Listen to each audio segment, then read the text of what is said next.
வணக்கம்.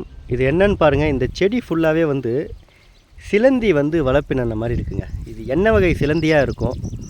இந்த அளவுக்கு பெரிய பெரிய வலைகள் பின்னி வச்சுருக்கு இந்த செடி ஃபுல்லாகவே.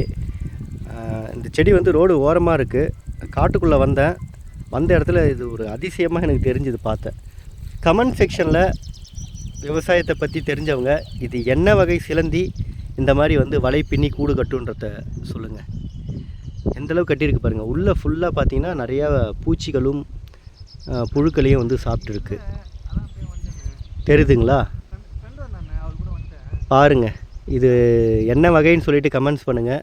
இந்த மாதிரி பதிவுகள் வந்து எதுக்காக நான் கேட்குறேன்னா, இது வந்து விவசாயிகளுக்கு நன்மை விளைவிக்கும் சிலந்தியா தீமை விளைவிக்கும் சிலந்தியா அப்படின்னு சொல்லி தெரிஞ்சுக்கிறதுக்காக தான். கிட்டத்தட்ட இவ்வளோ பெரிய வலை பின்னிருக்கு. இந்த வலைக்கு வந்து பார்த்திங்கன்னா சிட்டுக்குருவி கூட மாட்டும் போலங்க. அந்தளவுக்கு பெரிய வலைகளை பின்னிருக்கு. ஒரு அதிசயமாக இருக்குது பார்க்குறதுக்கு. மீண்டும் அழகான பதிவில் சந்திக்கலாம். நான் உங்கள் தமிழ்மண்.